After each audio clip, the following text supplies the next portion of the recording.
अस्सलाम वालेकुम, आप देख रहे हैं पीए न्यूज एचडी और मैं हूं आपके होस्ट सादिया बतूल। शामिल करते हैं आज की अहम खबर शामिल करते हैं पीए न्यूज के महर शहजाद गुजरांवाला से। थाना मॉडल टाउन पुलिस की कार्रवाई। पतंग साजी, पतंग फरोशी और आतिशबाजी में मुलविस 3 मुलजमान पुलिस के शिकंजे में। मुलजमान के कब्जा से मुख्तलिफ रंगों की 990 पतंगे, 52 डोर की गोटें, 65 पटाखों की डिबियां, पतंग साजी का दीगर सामान बरामद हुआ। सियासी समाजी तंजीमों का मुलजमान की गिरफ्तारी पे पुलिस को खिराज तहसीन। आतिशबाजी, पतंगे बनाने, उड़ाने, सप्लाई करने वाली किसी रियायत के मुस्तहिक नहीं, उनके खिलाफ क्रैक डाउन जारी रहेगा। City police officer Mohammad Ayaz Salim.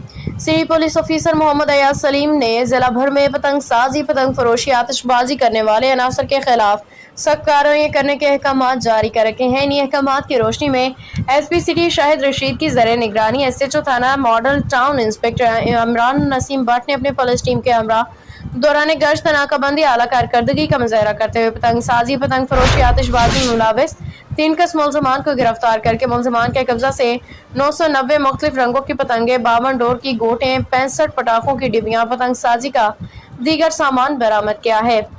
Aamir और अरशद फारूक जमशेद शामिल है। मुलजमान ने इंकशाफ किया कि बैरूनी अजला से पतंगे डोरे मंगवा के गुजरांवाला के मुख्तलिफ इलाकों में फरोख्त करते थे। इस मौके पर police officer Gujranwala city police officer Mohammad Ayaz Saleem ने कहा कि पतंगबाजी जानलेवा खेल है। मुलजमान के खिलाफ मजीद तफ्तीश जारी। सीपीओ ने आला कारकर्दगी का मुजाहरा करने पे एसएचओ थाना model town inspector Imran Naseem Bhatt और उनके पुलिस टीम के जवानों को शाबाश दी। न्यूज स्टूडियो से अब तक के लिए इतना ही। मजीद खबरों और अपडेट्स के लिए देखते रहिए पीए न्यूज एचडी।